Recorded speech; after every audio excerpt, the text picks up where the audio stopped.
जब मैं सेना से रिटायर हुआ, मैं इतना इमोशनली कनेक्टेड था अपने यूनिफॉर्म से कि मैं इसको किसी को देना नहीं चाह रहा था।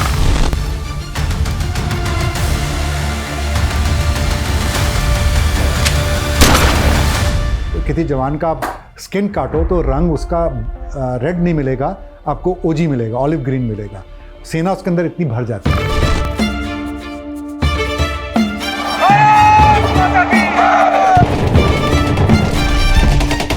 जो यूनिफॉर्म है आपकी सेकंड स्किन की तरह बन जाती है।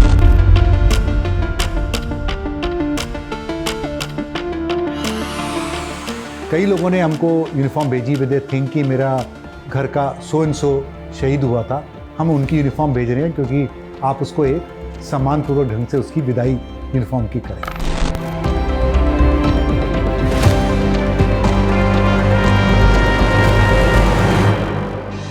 एक लेडी ने पुणे से हमको एक वीडियो भेजा कि उसने एक प्रोडक्ट लिया था हमारे स्कूल यूनिफॉर्म का बना हुआ, जो एक बैग लिया था। उसने बोला मैं इसको ज़मीन पे नहीं रखती इस बैग को, क्योंकि ये सैनिक की एक यूनिफॉर्म का बना हुआ बैग।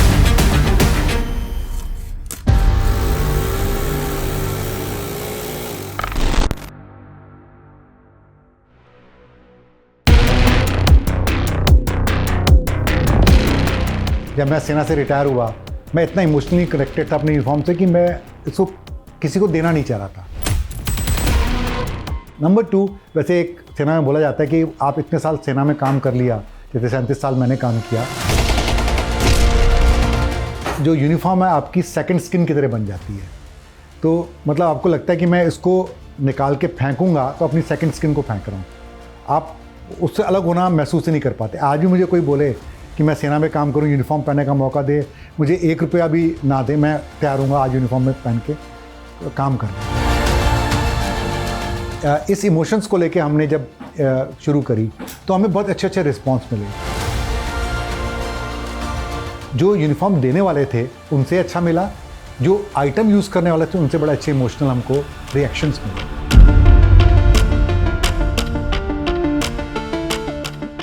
कई लोगों ने हमको यूनिफॉर्म भेजी विद ए थिंक कि मेरा घर का सो एंड सो शहीद हुआ था, हम उनकी यूनिफॉर्म भेज रहे हैं क्योंकि आप उसको एक सम्मानपूर्वक ढंग से उसकी विदाई यूनिफॉर्म की करें।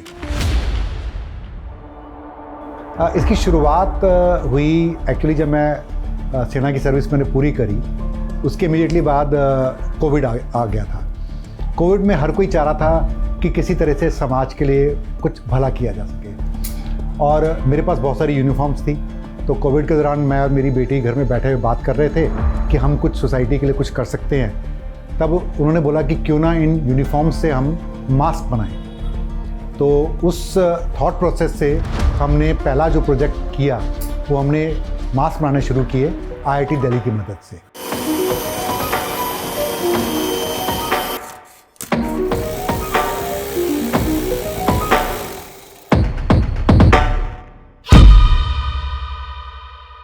दो 2020 में हम कोविड-19 में IIT दिल्ली ने कुछ इनोवेशन किए थे। उसमें से एक इनोवेशन कवच मास्क था, जो कि functional mask for normal population. तो असीम कोहली जी ने वो मास्क यूज़ किया था और फिर उन्हें लगा कि why not we can develop वर्दी मास्क। और उस समय उन्होंने अपनी एक इनिशिएटिव के बारे में बताया कि दे आर डूइंग वर्दी का सम्मान things and they were collecting lot of uniforms. तो फिर हमने बोला कि हाँ, हम उस यूनिफॉर्म को अपसाइकल करके we can convert them into the mask which can help lot of population.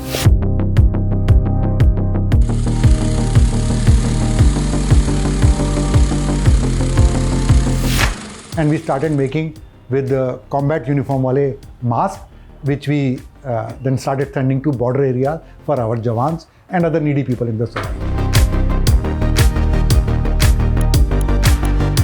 Army के जो रूल्स थे, पहले कुछ और रूल्स थे। पहले क्या होता था कि यूनिफॉर्म हमको आर्मी की तरफ से इश्यू होती थी, हम उसके यूज़ के बाद में उसको हम वापस आर्मी को डिपॉजिट कर देते थे। उसके बाद में आर्मी अपने प्रोसीजर से उसको डिस्पोज करती थी। लेकिन जहाँ तक मुझे मालूम है, उसका जो स्ट्रक्चर हमने दिया, वो स्ट्रक्चर में आज जो हम यूज़ कर रहे हैं पुरानी यूनिफॉर्म को, वो उसमें नहीं था।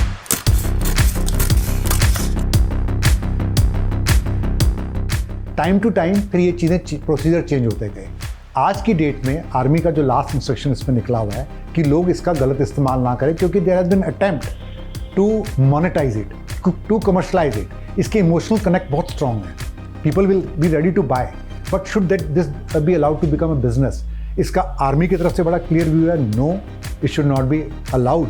And any soldier worth his salt will also vouch for it कि इस चीज़ को, पुरानी यूनिफॉर्म को बिजनेस में टर्न नहीं किया जा सकता। It has to remain a social cause and it should be dispose of gracefully. आप इसके आइटम भी ऐसे नहीं बना सकते। हम इसके कोई योगा मैट या कुछ नहीं बनाते जो पैर के नीचे आए। We make only those item which can be use gracefully. सेना की नौकरी पूरी करी तो एक लास्ट में हमारा एक सेमिनार होता है, उसमें मैंने बोला कि मैं आज से री-अटायर हो रहा हूँ। I didn't use the word retired, so I was very influenced with the book called Ikigai. उसमें लिखा हुआ है कि जैपनीज डिक्शनरी में कोई वर्ड ही नहीं है रिटायर्ड। तो आई वॉज कन्विंस कि मुझे कुछ करना है, और हर एक को भगवान ने कुछ ना कुछ कैपेबिलिटी दी हुई है। मेरे को शुरू से एक मेंटल इंक्लिनेशन रही है to think new and get into those work जो कोई काम और कोई ना कर रहा हो।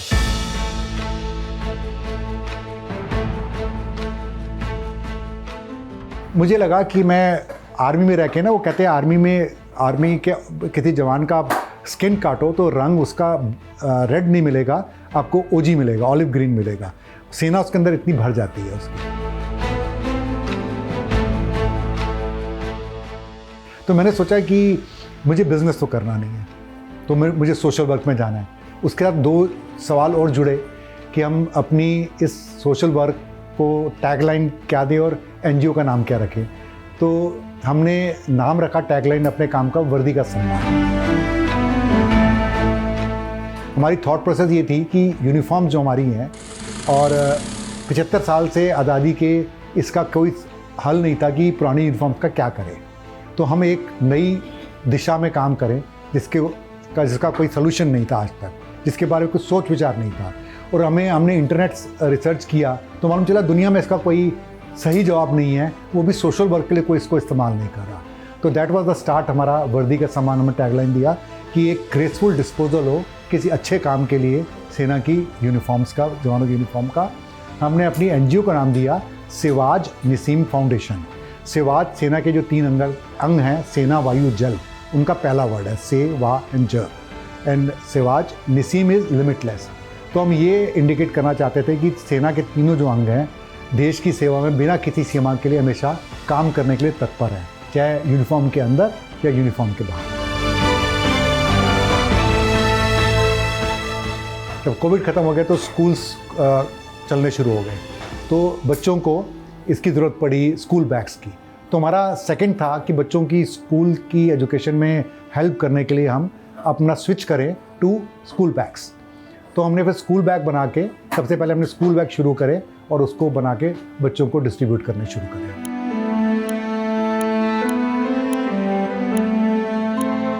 तो that was the second thing. And उसके बाद में एज ऑन रिक्वायर्ड बेसिस जो लोगों की डिमांड आती गई वो उसमें हम ऐड करते गए। Then we wanted to inspire people. हमने एक अपनी डायरी का एडिशन शुरू करा, Kargil edition diary, Longewala edition diary जो है, जिसमें बैटल का पूरा नैरेटिव दिया हुआ है।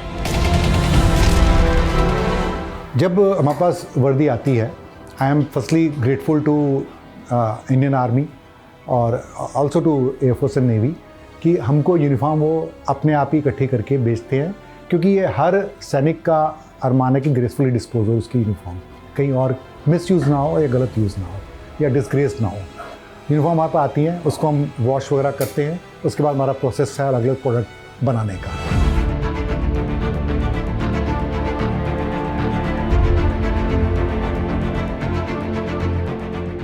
वर्दी कलेक्ट होके आती है तो कुछ वर्दी अच्छे स्टेट्स में होती है और कुछ वर्दी आप देखो तो काफ़ी पुरानी होती है। तो सिग्रीगेशन एक बहुत बड़ा चैलेंज है। सिग्रीगेशन होने के बाद जब हम उसमें से फ़ाइबर निकालते हैं तो एक गारमेंट के अंदर बहुत सारे नॉन फाइबर एलिमेंट्स भी होते हैं, जैसे आपके कॉलर हो गए हैं, जैसे आपके बटन्स हो गए। तो आप रिसाइकल प्रोसेस को तब तक अचीव नहीं कर सकते हैं जब तक आप ये फॉरेन एलिमेंट्स उसमें से ना निकालें। तो हमारा सबसे बड़ा चैलेंज ही सिग्रीगेशन एंड उसका removal of fibre from those fabrics. So that was the initial challenge for us.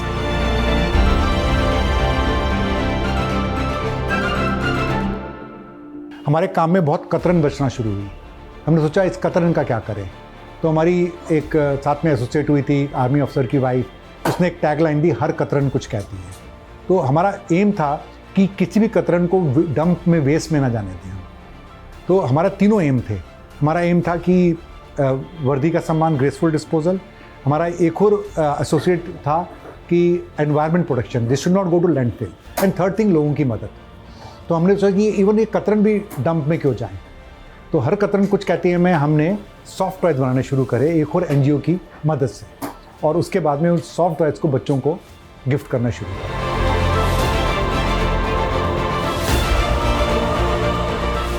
Product बनते हैं ये, तो इनका फाइनल डिस्पोजल क्या होता है।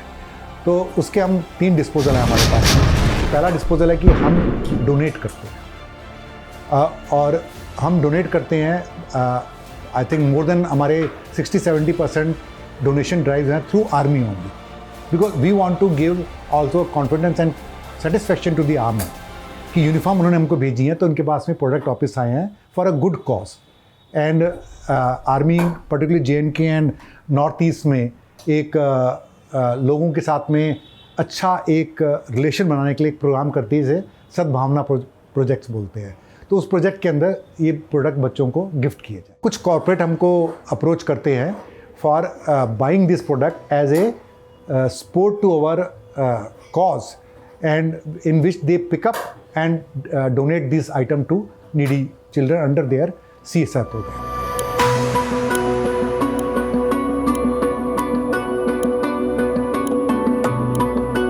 हमारे प्रोडक्ट्स जो इम्पॉर्टेंट वॉर मेमोरियल्स हैं इंडिया के अंदर, जैसे इंडिया गेट पे है नेशनल वॉर मेमोरियल, आप कारगिल जाएंगे, कारगिल वॉर मेमोरियल है, लेह वॉर मेमोरियल, लोंगेवाला जिस पे अभी मूवी बनी है, लोंगेवाला वॉर मेमोरियल, जैसलमेर, इन सब पे जो सोवेनियर शॉप होती है वहाँ पे हमारे प्रोडक्ट रखे जाते हैं फॉर सेल।